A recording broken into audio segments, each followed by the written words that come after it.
재무장관을 지냈던 마티 바덴이라고 하는 분이 계십니다. 그는 정치적으로 좀 자유적인 사상을 갖고 있다고 해서 극보수파에 밀려서 정치적인 어려움을 많이 겪었던 그런 정치가였습니다. 쫓겨나서 여기저기 방황을 하다가 마땅히 이제 거할 곳도 없고 그래서 시골로 내려가서 어느 지방에 여행을 하다가 돈도 별로 없어서 여인숙에 머무르게 되었습니다. 근데 하룻밤을 자고 아침에 일어나 보니까 자기 신발을 도둑을 맞고 말았습니다. 화가 났습니다. 짜증이 났습니다. 주인을 불러가지고 세상에 이런 법이 어딨냐고 막 따지고 욕을 하고 심한 말을 했습니다.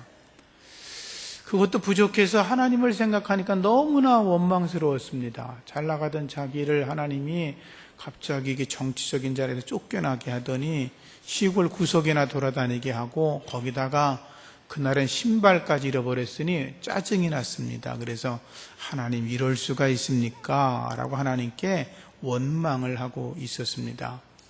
근데 마침 그날이 주일날이었습니다. 집주인이 신발을 잃어버렸다니까 어떡해요? 그래서 창고에 들어가서 헌 신발을 하나 찾아가지고 그에게 주면서 이야기했습니다. 그래도 오늘 주일이니 교회나 가시죠. 그래서 그가 자기도 예수를 믿으니까 할 수 없이 이제 교회를 따라 나섰습니다. 근데 교회를 가서 깜짝 놀랄 만한 일이 있었습니다. 아니 예배를 드리다가 이렇게 보니까 어떤 한 사람이 앉아 있는데 이 옆줄에 이렇게 보니까 두 다리가 없는 사람이 앉아 있었습니다.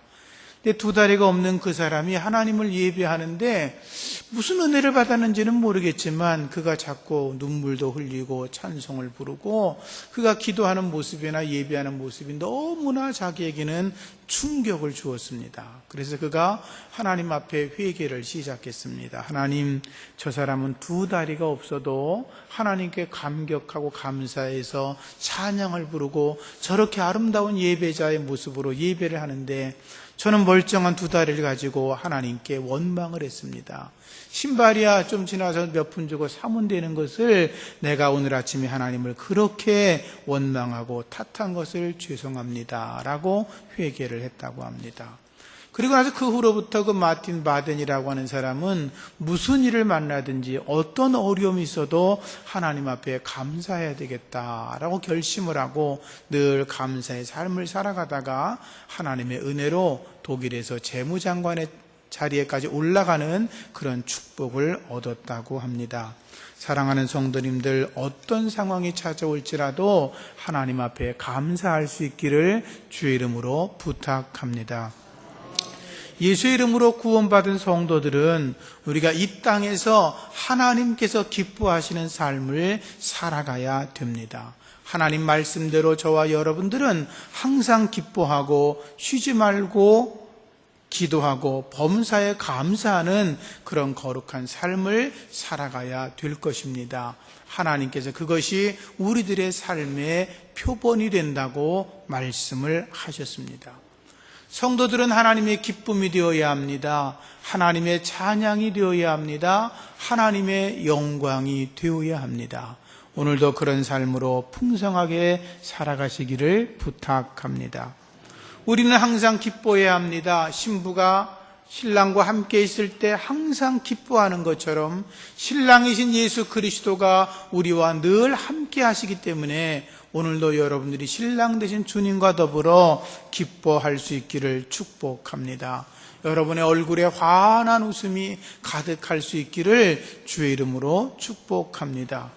우리 믿음의 백성들은 항상 기도로 나아가야 합니다. 하나님은 우리와 대화하기를 원하십니다. 그런데 그 대화는 기도를 통해서 가능합니다. 하나님은 우리의 모든 문제를 알고 계시지만 우리가 하나님께 우리의 문제를 아뢰어드리기를 주님은 원하십니다. 먼저 하나님의 나라와 하나님의 의를 위해서 기도하기를 원하시고 우리 속에 있는 고민과 고통과 염려들도 하나님께서 다 듣기를 원하십니다. 주님 앞에 여러분들이 모든 문제를 주님께 맡겨드리시기를 주의 이름으로 부탁합니다. 기도는 우리의 삶 속에 있어서 문제를 해결하는 마스터 키라고 그럽니다. 마스터키가 건물의 모든 문을 다 열어놓는 것처럼 우리가 하나님 앞에 기도하면 우리의 기도는 영적인 마스터키가 돼서 하나님이 여러분들의 문제를 해결하여 주실 것입니다. 기도는 비전의 산실입니다. 기도는 우리의 비전을 만들어가는 것입니다. 기도는 우리의 비전을 완성시키는 자리입니다. 기도의 자리에 나아가셔서 하나님 앞에 늘 기도하시기를 부탁을 드립니다. 믿음의 백성들은 항상 감사해야 합니다. 감사는 성도들에게 빼어놓을 수 없는 가장 존귀한 덕목 가운데 하나입니다. 믿음, 소망, 사랑, 이 세 가지는 항상 있을 것인데 그 중에 제일은 사랑이라고 말하였습니다. 그런데 모든 성경학자나 모든 믿음의 사람들은 말하기를 믿음과 소망과 사랑으로 그 다음에 한 가지 더 덕목을 굳이 꼽으라면 감사를 꼽아야 된다고 이야기했습니다. 사랑하는 성도님들, 하나님 앞에 늘 감사하는 법으로 살아가시기를 부탁을 드립니다. 그래서 하나님께서는 우리 사람들이 잊어버리는 걸 잘하잖아요. 어제 일을 금방 잃어버리고 오늘 일은 내일 잃어버리고 어제 감사했던 일을 오늘 잃어버리고 오늘 감사했던 거 잠자면 내일 또 잃어버리잖아요. 그래서 하나님께서 말씀하시는 거예요. 너희가 맥주절의 절기를 지켜라, 수장절의 절기를 지켜라, 무교절의 절기를 지키라고 말씀을 하시는 거예요. 하나님은 절기를 만들어 놓으시고 하나님 앞에 감사의 자리로 나올 수 있도록 언제나 우리에게 말씀하고 계시는 거지요. 주님 앞에 더 풍성한 감사를 드릴 수 있기를 주님의 이름으로 부탁을 드립니다. 저희 교회는 오늘 맥주감사절로 지킵니다. 여러분들이 하나님 앞에 감사하는 마음으로 예배를 드리시고 감사한 마음을 열어 말씀을 들으시고 여러분의 마음의 문을 더욱더 넓게 열어서 하나님의 풍성한 은혜를 사모할 수 있기를 주의 이름으로 축복합니다. 감사라고 하는 말의 뜻 중에 하나는 드린다는 의미가 있습니다. 그래서 하나님께서 말씀하실 때 너희가 내게로 나올 때 빈손으로 나오지 말라고 하는 말씀은 감사함으로 나와서 내게 무엇인가 드려야 된다고 하나님이 말씀하고 있는 것과 동일한 의미를 가지고 있습니다. 구약의 시대 사람들은 하나님 앞에 제사를 드리러 나갈 때 빈손으로 나가지 않았습니다. 자기들의 삶의 형편에 따라서 또는 자기의 지위의 형편을 따라서 어떤 이는 소를 하나님 앞에 드리고 어떤 이는 양이나 염소를 드리고 어떤 이는 비둘기를 드렸습니다. 때로는 곡식 제사로 또는 고운 밀가루를 빻아 하나님 앞에 감사의 제물로 드렸습니다. 번제, 그리고 소제, 화목제, 속건제, 속죄제를 하나님 앞에 드리며 하나님께로 가까이 나아갔던 것입니다. 하나님은 그들의 제물을 받으시고 기뻐하셨고 그들에게 복을 내려 주셨습니다. 하나님께 감사하는 자들 하나님이 기억하시고 놀라운 복으로 함께 하시는 줄로 믿습니다. 구약에 많은 감사의 제사가 있지만 그 중에 가장 아름다운 것 중에 하나는 솔로몬의 감사의 제사입니다. 하나님은 솔로몬에게 하나님의 성전을 지을 수 있는 은혜를 내려 주셨습니다. 그의 아버지 다윗 왕이 하나님 앞에 성전을 지어드리기를 원했지만 하나님은 허락하지 않으셨습니다. 그렇지만 다윗은 포기하지 않고 자기는 성전을 지을 수는 없지만 성전을 짓기에 필요한 모든 자재와 재물과 모든 것들을 다 준비해 두었습니다. 하나님께서 다윗의 모습을 보시고 놀라운 은혜와 축복으로 함께하여 주셨지요. 그런데 솔로몬이 하나님 앞에 성전을 지었습니다. 아버지가 모든 걸 다 준비했기 때문에 성전을 짓는 일은 순조롭게 진행이 되었습니다. 그들이 성전을 다 지어놓고 봉헌 예배를 하나님 앞에 드릴 때 솔로몬이 얼마나 대단한 사람이냐 하면 그날 하나님 앞에 소를 22,000마리를 잡았습니다. 그리고 양을 12만 마리를 잡았습니다. 그것을 잡아서 하나님 앞에 다 번제로 화목제로 하나님께 올려드렸습니다.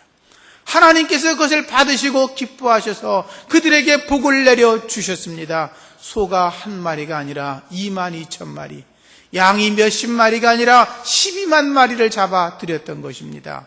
역대하 7장을 읽다 보면 솔로몬이 또 하나님의 여호와의 전 가운데 뜰을 거룩하게 구별하고 거기에 번제물과 화목제의 기름을 드렸다라고 기록되어 있습니다.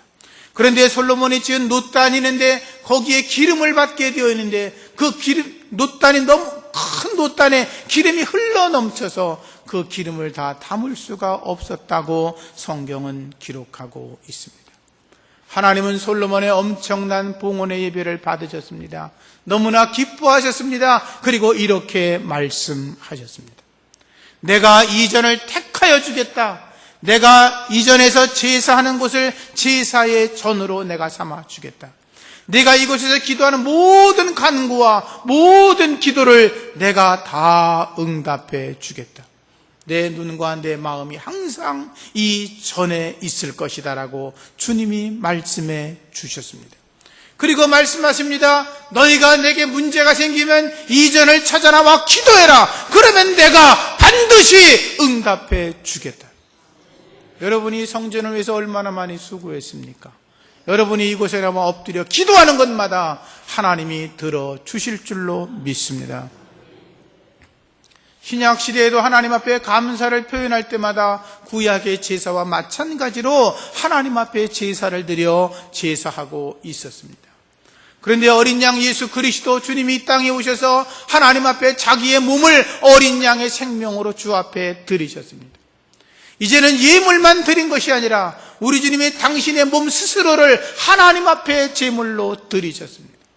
예수님을 따라 12제자들도 하나님 앞에 자기의 몸을 순교의 제물로 올려드렸고, 스데반 집사도 자신의 몸을 하나님 앞에 순교의 제물로 올려드렸고, 사도 바울도 자신의 몸을 하나님 앞에 순교의 제물로 올려드렸고, 수많은 믿음의 선진들이 자신의 몸을 순교의 제물로 하나님 앞에 산 제물로 드렸습니다.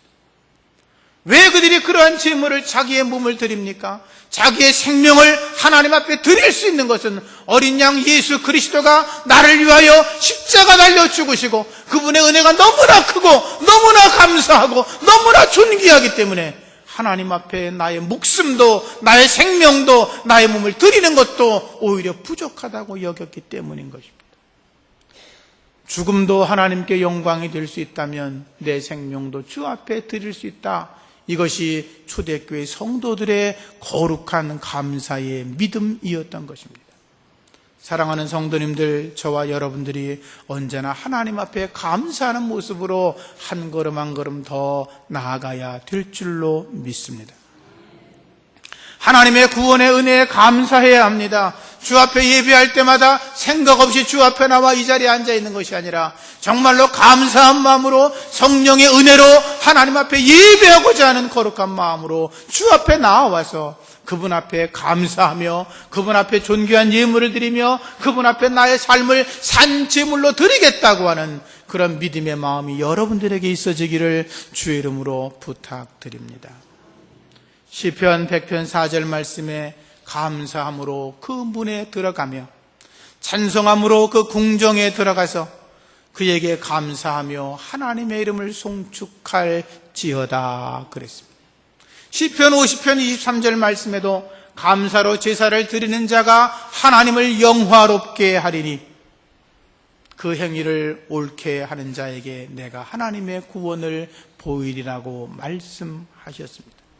오늘 본문의 말씀에도 너희가 한 몸으로 부르심을 받았으니 또한 감사하는 자가 되라.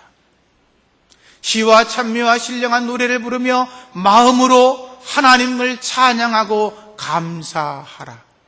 그리고 또 말씀하기를 무슨 일이나 말이나 일이나 다 주 예수의 이름으로 하고 그를 힘입어 하나님 아버지께 감사하라고 성경은 우리에게 말씀하고 있습니다. 거듭거듭 성경은 말하기를 감사해라, 감사해라, 감사해라. 이것이 너희를 향하신 하나님의 뜻이라고 말씀하고 있는 걸.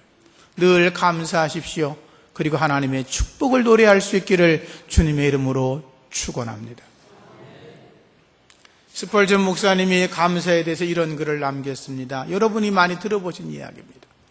촛불을 주신 하나님께 감사하면 별빛을 주시고 별빛을 주신 하나님께 감사하면 달빛을 주시고 달빛을 주신 하나님께 감사하면 태양빛을 주시고 태양빛 주신 하나님께 감사하면 영원한 빛을 주신다고 그렇게 노래하였습니다.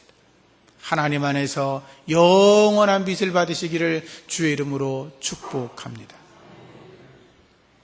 감사하면 첫 번째로 새 시대의 주인공이 됩니다.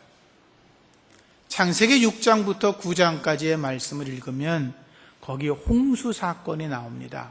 노아 시대 홍수가 있었다. 그래서 노아 홍수 사건이라고 우리가 그렇게 이름을 붙여 말하죠. 근데 성경에 보면 그 당시 땅의 사람들은 하나님을 떠나 있었습니다. 그들은 하나님이 없다고 말을 했습니다. 그들은 음탕하고 음란하고 우상을 섬기고, 그리고 그들은 언제나 술에 취해 있고 방탕하고 무질서하고 더러운 일을 행하고 그리고 윤리가 없고 부도덕한 그런 삶을 살아갔습니다. 하나님이 없다고 말을 했습니다. 그들이 세상의 죄가 관영하고 그들의 마음에 생각하는 것마다 악한 일로 가득했다고 성경은 기록하고 있습니다.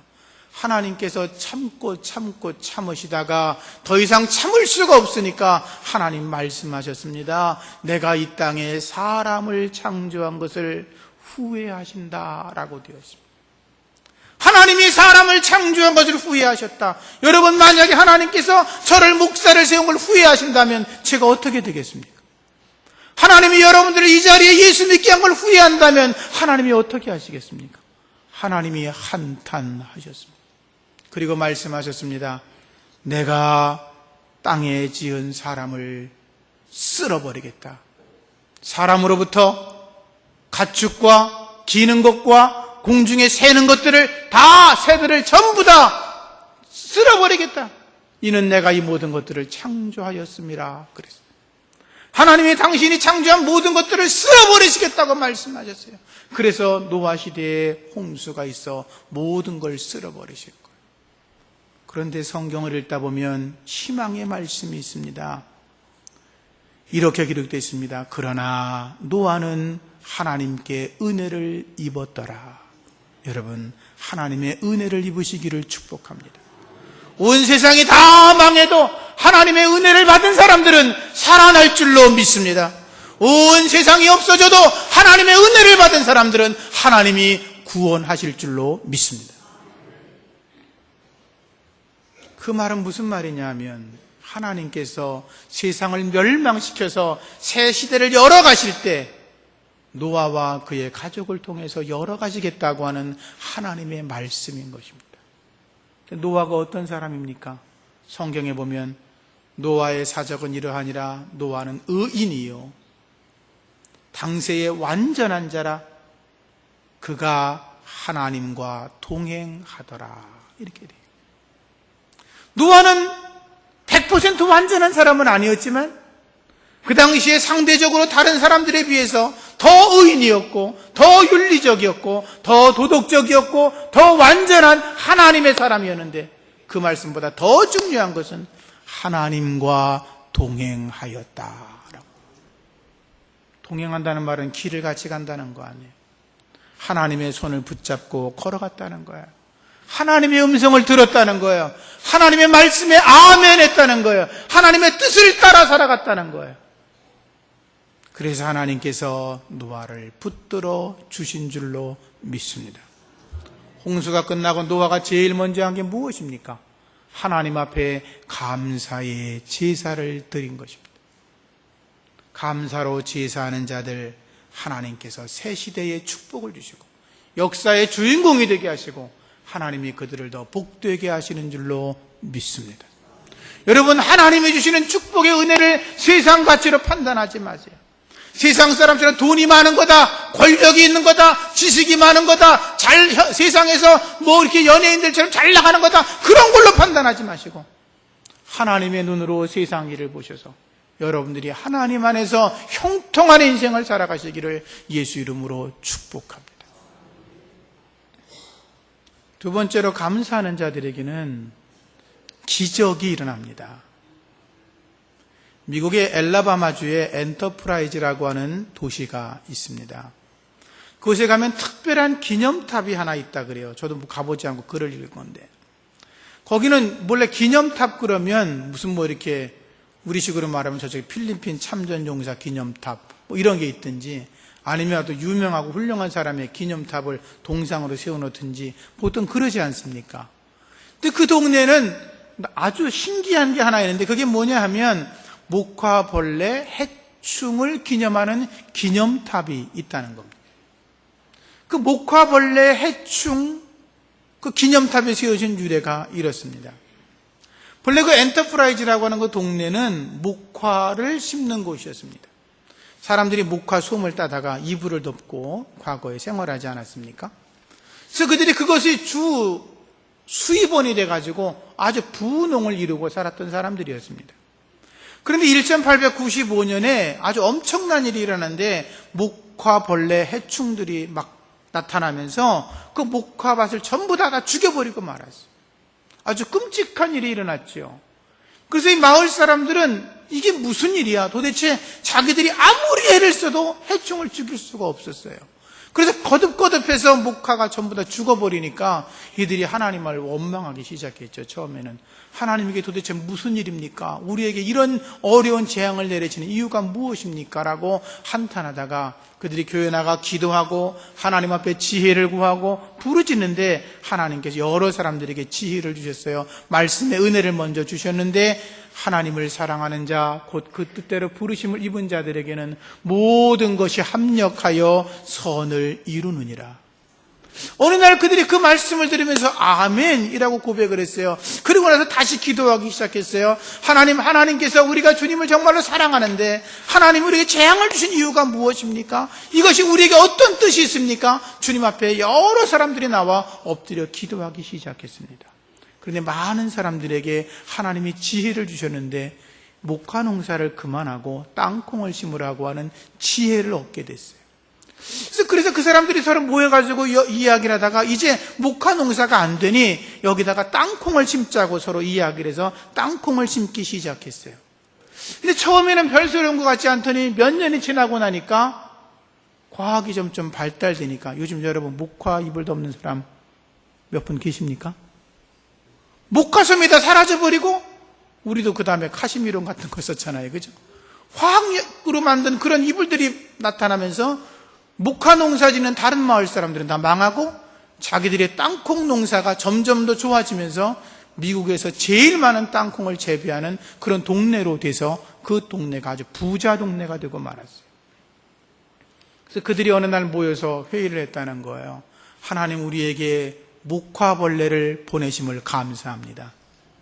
그래서 목화벌레 해충으로 크게 기념탑을 만들어 놓고 그 밑에 이렇게 써놨답니다. 목화벌레가 주는 고난이 우리에게 번영을 가져왔음을 하나님께 감사합니다. 여러분 고난이 찾아왔습니까? 잠시 머물러서 엎드려 기도하십시오. 하나님께 원망이 됩니까? 잠시 원망하시고 그 다음에 하나님의 뜻을 물으십시오. 하나님 도대체 제게 지금 당하는 고난이 이유가 무엇입니까? 하나님 제게 준 질병의 이유가 무엇입니까? 지금 저에게 어떤 말씀을 하시려고 저에게 잠시 머물러 서게 하십니까? 주 앞에 기도하시면 합력하여 선을 이루시는 하나님이 더 좋은 길로 우리를 인도하실 줄로 믿습니다. 바울과 실라가 복음을 전하다 감옥에 들어가지 않습니까? 빌립보 감옥에 잡혀 들어갔을 때 얼마나 억울했겠습니까?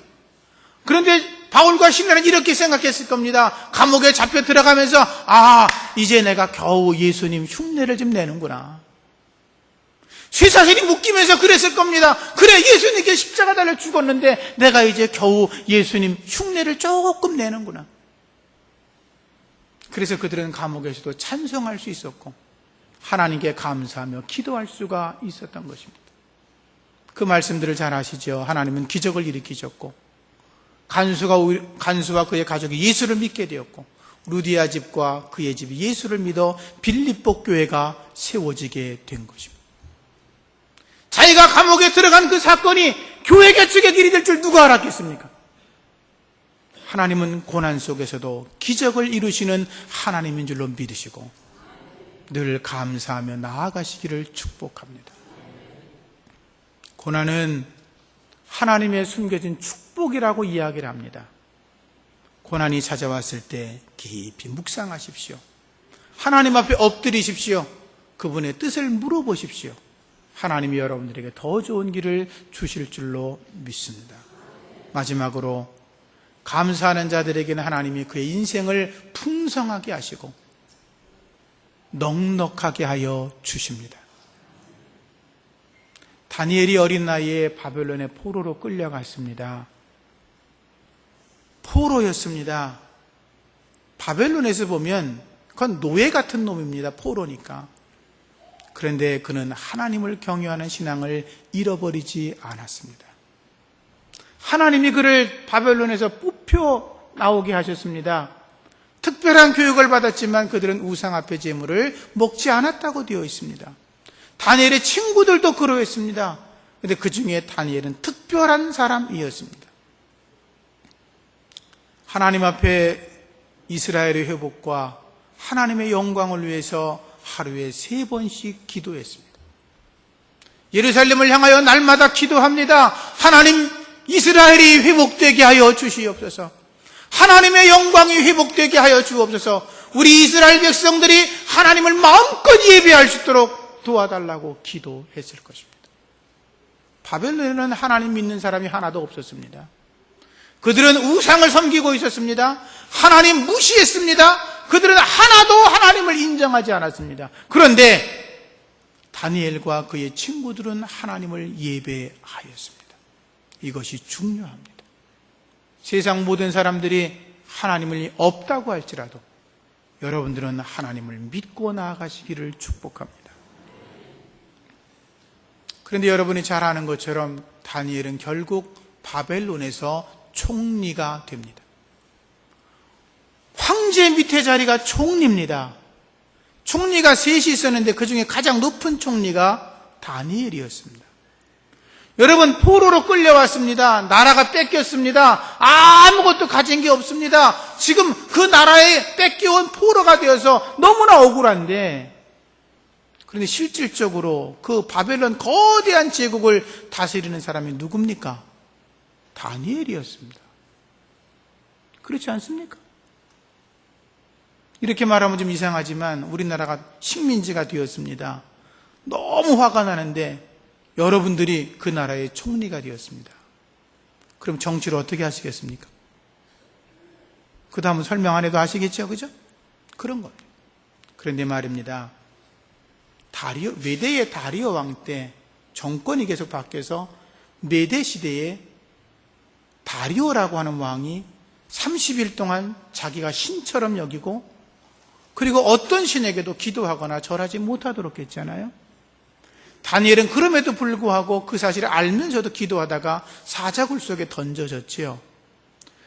며칠이나 굶은 사자가 다니엘을 보고 잡아먹어야 맞지 않습니까? 근데 사자굴 속에 떨어진 다니엘이 무슨 일을 했을까요?